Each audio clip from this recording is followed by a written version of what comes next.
अस्सलाम वालेकुम। Java programming के हवाले से 3 वीडियोस, जिसमें पहले में जावा कॉन्फ़िगरेशन, दूसरे में प्रिमिटिव टाइप्स और तीसरे के अंदर जो है वो प्रिमिटिव टाइप्स को कीबोर्ड से रीड करना, ये जो है वो मैंने बताया था।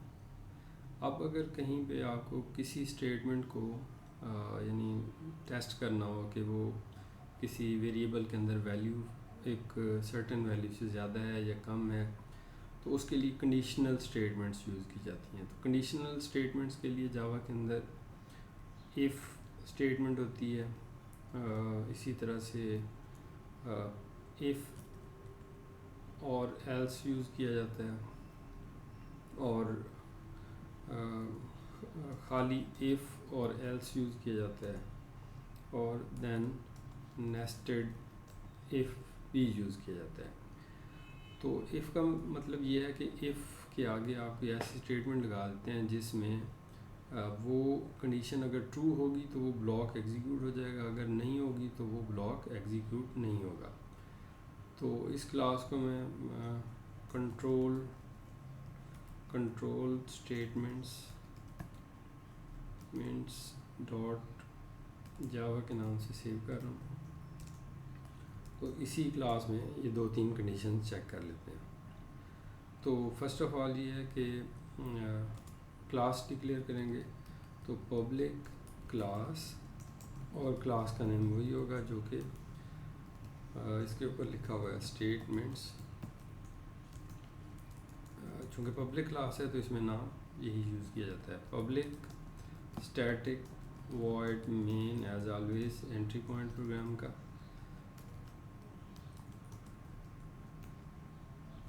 अच्छा, इसके बाद अब सपोज़ करें कि कोई वेरिएबल जो है वो डिक्लेयर की है, इंटीजर टाइप का वेरिएबल है, और एज उसके अंदर आपने स्टोर करवानी है।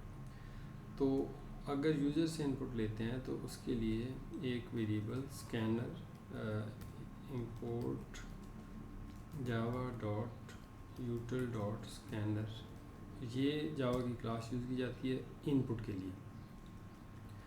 तो अगर इनपुट लेते हैं तो उसके लिए एक स्टेटमेंट यूज़र को मैसेज देते हैं, system dot out dot print line या प्रिंट, उसमें बताते हैं कि एंटर यूर एज। तो अगर सपोज करें यही चेक करना है कि ये जो एज है वो किसी सर्टेन वैल्यू से ज़्यादा है या कम है, तो उसके लिए इन स्कैनर क्लास का ऑब्जेक्ट यूज़ किया जाएगा। तो स्कैनर क्लास का ऑब्जेक्ट बनाने के लिए भी स्कैनर न्यू स्कैनर, और इसको स्टैंडर्ड इनपुट ऑब्जेक्ट दे देंगे। ठीक है जी। अब इस कोड को मैं इतना कंपाइल कर लेता हूँ, और ये मैं कमांड प्रॉम्प्ट से करता हूँ, cd temp cd java programming cd fourth task, और इसके अंदर क्लास का नेम है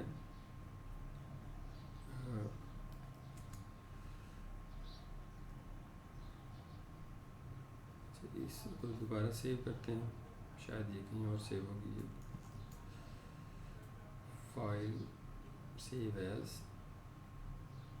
हाँ ये इसको मैं फोर्थ टास्क में सेव कर रहा हूँ।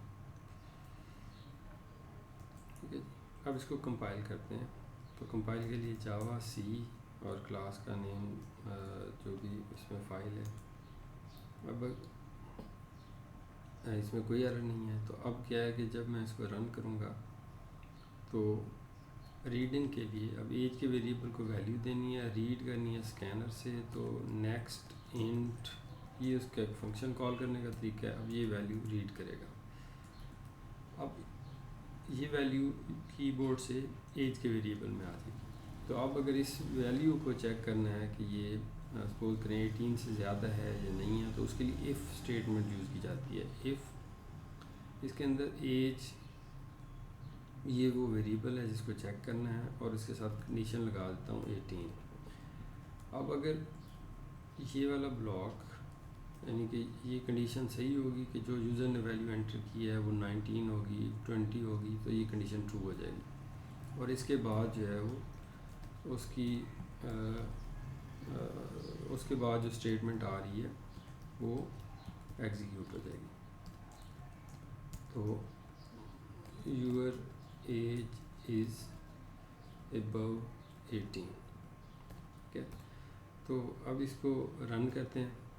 रन करने के लिए ये अगेन कंपाइल किया, तो इसमें सिस्टम डॉट आउट शायद 2 दफ़ा लिखा गया है, तो इसको करेक्ट करते हैं।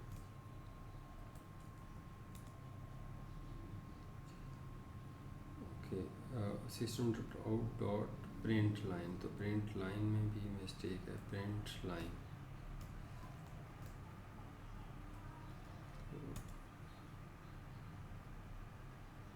रन करने के लिए Java minus class path current directory और इसका नेम है कंट्रोल स्टेटमेंट्स। अब जैसे रन की तो ये एंटर कर रहा है कि जी आप बताएं एज कितनी है, तो मैंने 20 एंटर किया, तो एज इज़ अबाउट 20। अब ये कंडीशन होगी। अगर मैं इसी सेम को रन करता हूँ और मैं इसको 15 देता हूँ, तो चूँकि ये वाला ब्लॉक, ये वाली कंडीशन अब फॉल्स हो जाएगी, तो इसके बाद भी जो कोड है वो नहीं चलेगा, तो वो स्टेटमेंट नहीं होगी। अब इसी तरह जिस तरह से इफ़ है, अगर इसमें एक स्टेटमेंट है तो इस तरह लिख सकते हैं, अगर मल्टीपल स्टेटमेंट्स हैं तो वो आप ब्लॉक बना के यूँ लिख सकते हैं, ठीक है जी। दूसरा है ये है कि इसके साथ एल्स भी लगाया जा सकता है। अब एल्स का मतलब ये है कि या ये चलेगा या उसके बाद आने वाली स्टेटमेंट्स चलेंगी। तो एक स्टेटमेंट है तो बगैर ब्लॉक के अदरवाइज़ ब्लॉक बना लें, तो system dot out dot print line, तो your age is under 18, okay? तो अब इसको रीरन करते हैं। फर्स्ट ऑफ ऑल कंपाइल करूँगा, फिर इसको रन करूँगा। तो अब अगर मैं 13 एंटर करता हूँ तो ये यूर एज इज़ अंडर 18, ठीक है। तो ये दूसरे वाली, तो इस तरह से कंट्रोल को चेक किया जा सकता है। दूसरा इसमें ये पॉसिबिलिटी हो सकती है कि इफ़ के साथ एल्स में, एल्स के बाद फिर इफ़ लगा दें, ठीक है जी।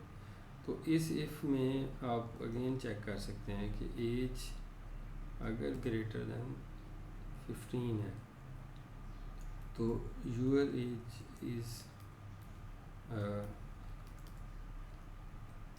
Between 18 and 15। ये जस्ट टू टेस्ट कि ये कंडीशंस या इफ एल्स कैसे वर्क करता है। तो इसको रन करते हैं।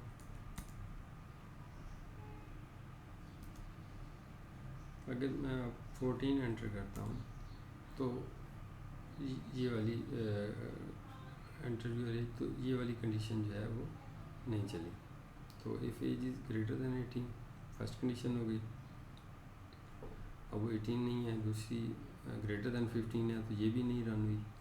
तो अब अगर मैं दोबारा यहाँ पे 16 एंटर करूँगा तो your age is between 18 and, तो ये हो गया। इसी तरह से इफ़ के अंदर भी इफ़ लगाया जा सकता है और एल्स के अंदर भी इफ़ लगाया जा सकता है। सपोज़ करें अब मैं इसके अंदर फर्दर कोई चीज़ चेक करना चाह रहा हूँ तो मैं यहाँ पे इफ़ और यहाँ पे कंडीशन दे दूँगा,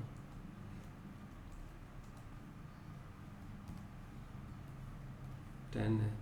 तो अब ये पहले ये कोड टेस्ट होगा, अगर ये ट्रू नहीं होगा तो इधर आएगा, अगर इधर आएगा तो फिर फर्दर ये कंडीशन चेक करेगा, तो उसके बाद वो कोड एग्जीक्यूट हो जाएगा।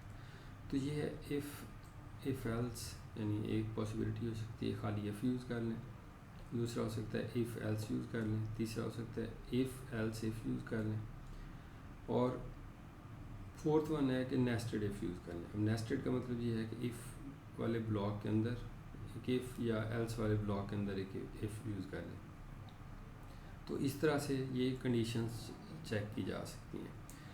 एक तरीका और भी होता है कि आप सिंपली एक ही लाइन में, यानी उसका तरीका ये होता है, उसे कहते हैं टर्नरी ऑपरेटर, टर्नरी ऑपरेटर। तो इसके अंदर ये किया जाता है कि कंडीशन जैसे एज है लेस देन 18, इसके आगे क्वेश्चन मार्क, तो जो आंसर आपको चाहिए ट्रू के केस में, कॉलन जो आंसर चाहिए फॉल्स के केस में। मतलब ये है कि एक ही लाइन में इफ़ एल्स लगा दिया, इफ़ ट्रू तो ये वाला आउटपुट आएगा और अगर फॉल्स होगा तो ये वाला आउटपुट आएगा। ठीक है, तो इसको कैसे यूज़ किया जा सकता है? सपोज करें मैं एक स्ट्रिंग वेरिएबल बना लेता हूँ, स्ट्रिंग ABC। तो अब इस स्ट्रिंग के अंदर एज वैल्यू, तो इसके अंदर लिख देता हूँ अंडर 18 और इसके अंदर लिख देता हूँ अबव 18।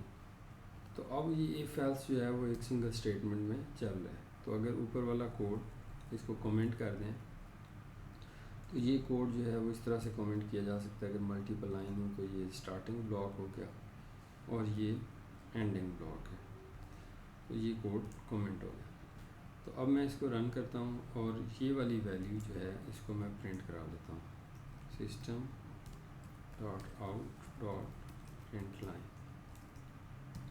तो प्रिंट कराने के लिए इसमें एज वैल्यू, ये एक स्ट्रिंग है, अगर ये कंडीशन ट्रू होगी तो इसमें पहले वाली वैल्यू आ जाएगी, फॉल्स होगी तो दूसरे वाली वैल्यू आ जाएगी। तो इसको मैं वही कंपाइल वाले प्रोसेस से गुजारता हूँ।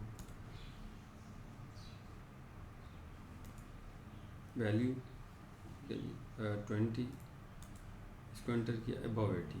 तो ये इफ एल्स लगाने का एक ये तरीका भी है। इसके अलावा एक तरीका होता है जिसमें स्विच केस है। तो ये करंट कोड जो है इसको मैं कमेंट कर देता हूँ सारे को। तो स्विच केस का मतलब ये है कि अगर आपको मल्टीपल सिलेक्शन में से चीज़ सेलेक्ट करनी है, यानी मल्टीपल चॉइसेस में से कोई चीज़ सेलेक्ट करनी है। सपोज़ करें अगर आपने CGPA या GPA चेक करना है, तो ये स्कैनर है जो मेरे पास ये एज का वेरिएबल रीड कर रहा है। तो अगर आपने CGPA या GPA चेक करना है तो उसके लिए ये एक स्टेटमेंट यूज़ की जाती है जो स्विच केस कहते हैं इसको, स्विच और उसके बाद केसेस। तो स्विच केस ये भी सिलेक्शन स्टेटमेंट है, यानी किसी स्पेसिफिक ब्लॉक को एग्जीक्यूट करना है और दूसरे को नहीं करना, तो उसके लिए ये स्विच स्टेटमेंट यूज़ की जाती है। तो यहाँ पे वही एज का वेरिएबल और मैं यहाँ पे केसेस लिखता हूँ, केस एज है, यानी कि अगर केस जो है वो 90 है तो यहाँ पे मैं इसको यूज़ कर लूँगा और इसके साथ जो है वो ब्रेक लगा दूँगा। ठीक है, और इसमें अगर वो 90 एंटर होगी तो वो एक सर्टेन वैल्यू प्रिंट करेगा, प्रिंट लाइन।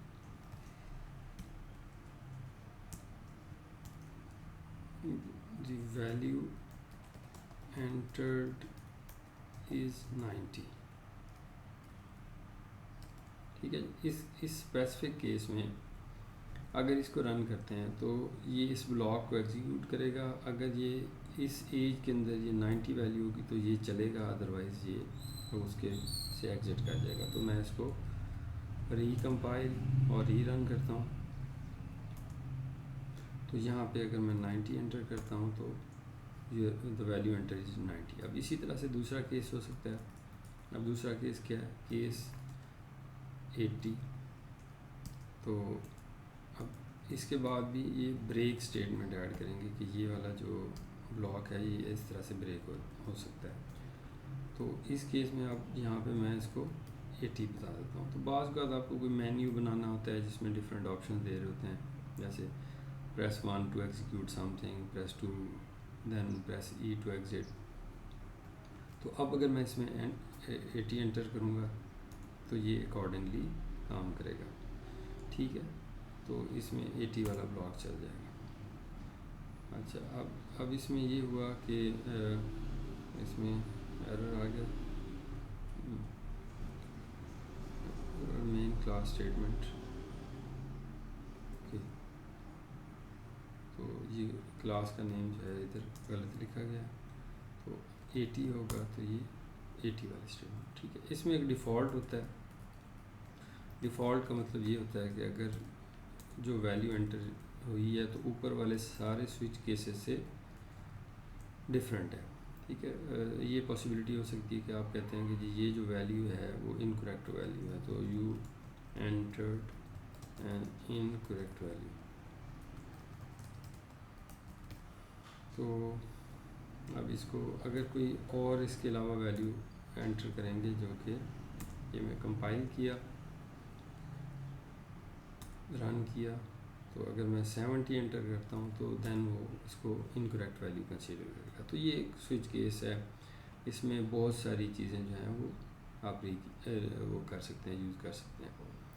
तो दोबारा से बता देता हूँ कि इफ़ के आगे आप कोई कंडीशन लगा सकते हैं, ठीक है। इसी तरह से इफ़ एल्स है तो इफ़ कंडीशन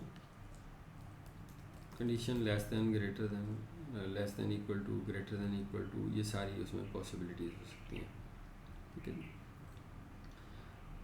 यानी अगर सारी कंडीशन इसी तरह से इफ़ है, फिर ये कंडीशन और फिर उसके बाद दोबारा इफ़ भी आ सकता है।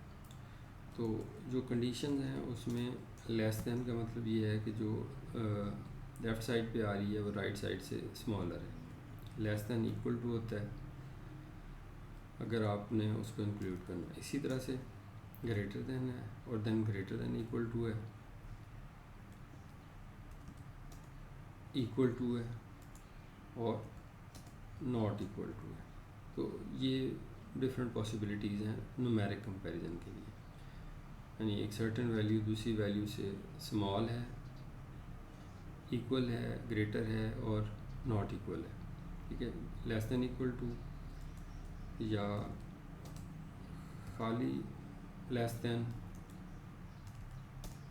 ग्रेटर दैन, डबल इक्वालिटी के लिए यूज़ किया जाता है। तो ये जो इसमें यूज़ किया मैंने अबव 18 किया, तो इसमें ग्रेटर दैन ऑपरेटर यूज़ किया। तो अगर मैं ये चेक करता हूँ कि लेस दैन यानी कि 15 इंक्लूड करूँ तो यहाँ पे मैं ये 15 लिख लूँगा, ठीक हो गया। तो अब इसमें ये कंट्रोल स्टेटमेंट्स जो हैं वो इतनी ही हैं कि इफ़ एल्स और उसमें नेस्टेड इफ़ और फाइनली स्विच केस।